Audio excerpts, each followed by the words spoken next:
the first quarter. Hield hits another. What a half for Buddy Hield.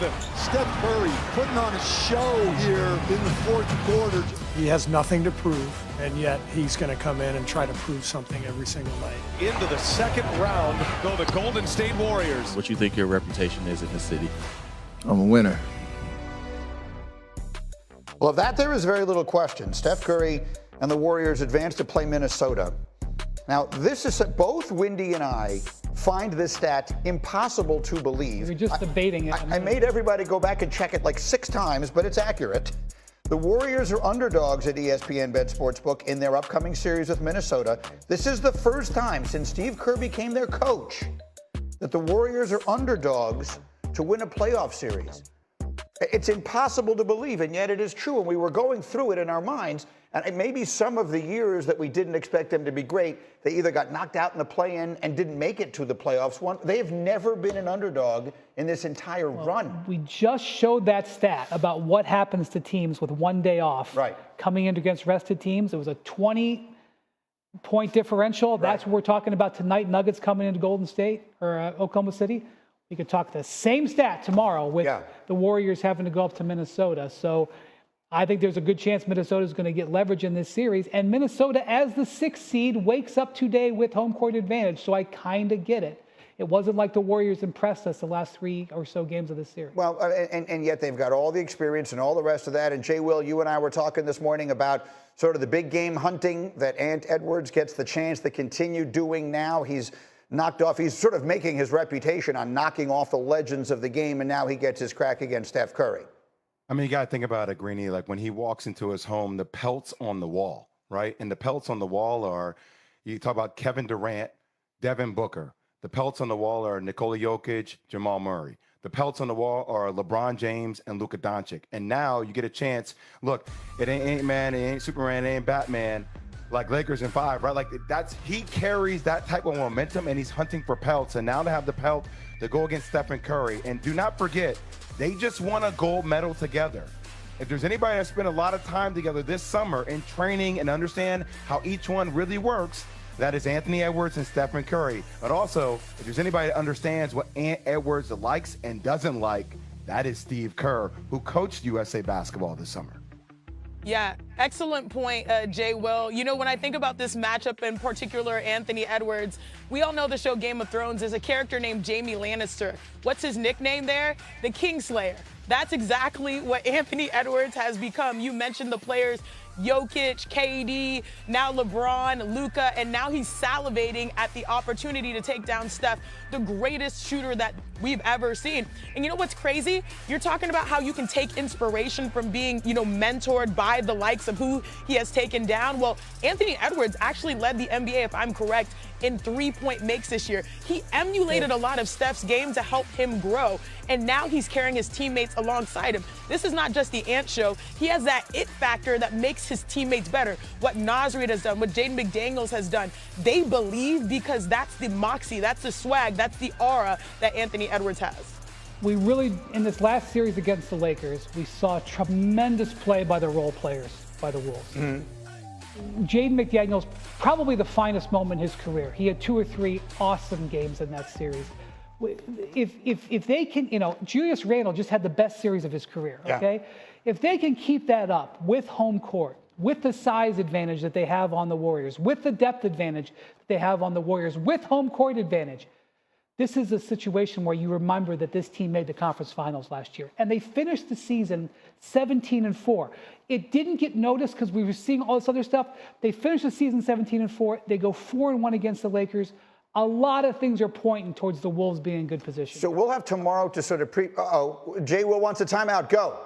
Wendy, I'm just going to say, I hear you. Last time they played, though, I think Golden State won. And all I will say is the Lakers have a very slow, methodical pace. What do we often talk about with the way they play? We always felt they should have sped the game up, try to make the game a little bit faster, considering they had that height disadvantage.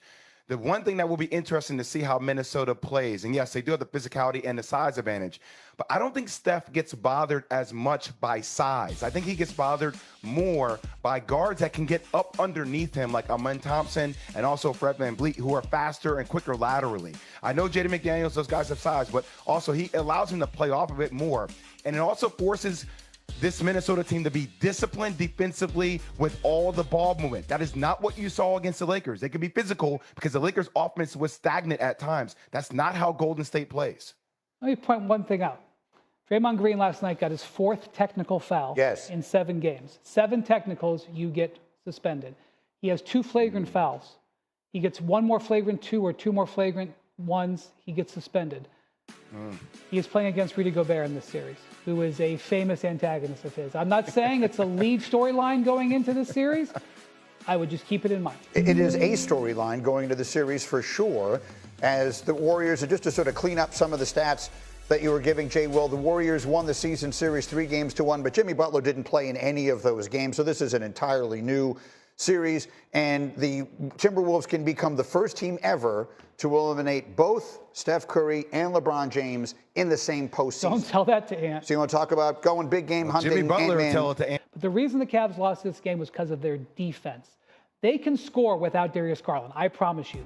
They give up 19 three-pointers in this game. This matchup right there cannot continue. They have got to find a better way to guard Halliburton, and they have got to guard Nembhard. Nembhard is a 29% three-point shooter in the regular season.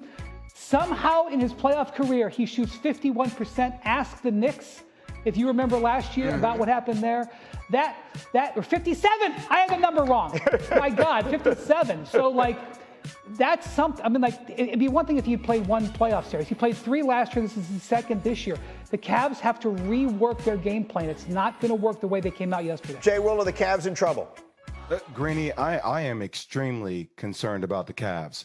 Number one, Garland in that situation. And number 2, defensively, you talk about one of the best teams defensively in the league. I mean, they just look uninterested in this game. I mean, for 19 threes to be made on 54% shooting, with all the narratives that have been looming around Cleveland throughout the entire year, I better see a different Cleveland team in game 2. And I know they had a good layoff, and sometimes that layoff can disrupt your rhythm and how you're prepared for that game. But still, that's no excuses. I saw lazy defense. Donovan Mitchell, I think he is a superstar in this league. 33 points on 30 shots. You had 2 players that took 50 of their 98 shots, Greeny. The second player was Ty Jerome. So, look, not showing up offensively, but defensively not being locked in. That was one of the most disappointing efforts that I've seen in the game 1. Today, final word. I'm not worried. Sorry, Jay Will. Maybe you are. Okay. I don't know. Maybe I woke up happy, but I'm not worried about this Pacers squad, or excuse me, rather the Cavs squad. More so, they're almost on this Boston Celtics starter pack. Last year, en route to a championship, what do we criticize the Celtics for? They live and die by the 3. The Cavs have done sort of a similar trajectory in the sense that they only made 9 threes compared to the Pacers knocking down 19. When you live and die by the 3, what happens to your offense? It gets stagnant, you settle. And this is also the playoffs. This is a series where we're going to see many adjustments. The isolation was a calculated risk that was taken by the Pacers, and it has paid off. The Pacers are fearless, and sometimes in these playoff runs, you have to be, I guess you can say, you get humbled by expectation. So I think right now the adjustment moving forward is to try to figure out how to maybe not leave Jarrett Allen on an island because Tyrese Halliburton was cooking. But overall, I think the Cavs will respond because we've seen so much better basketball the first round that they're likely law of average to bounce back. Okay, fair enough. So that's what we saw last night. Meanwhile, let me give you 3 more things you should know about the NBA this weekend. It starts with James Harden. His Game 7 struggles continued. He went 2 for 8, and the Clippers lost to the Nuggets on Saturday. 7 total points, fewest in an elimination game ever for the former MVP. He has now lost a Game 7 with 4 different teams. Jay Will, quick reaction to a tough night for James Harden. I mean, it was a tough night for the Clippers. They just got blitzed by the Nuggets. My only thing, Greeny, about this is how do you go down in a Game 7? He had 13 assists, but how do you go down with only 8 shot attempts? 8 shot attempts. That's 2 shot attempts per quarter. Shanae, we Hoopers, we definitely getting up more than 2 shot attempts per quarter. Yeah, not that night. Gotta go down swinging. It was just a brutal night for the Clippers starting in the second quarter and ever look back. Next thing you should know, Steph and the Warriors, we talk about them advancing to the second round. Did you know Steph is the last player to win MVP and the NBA championship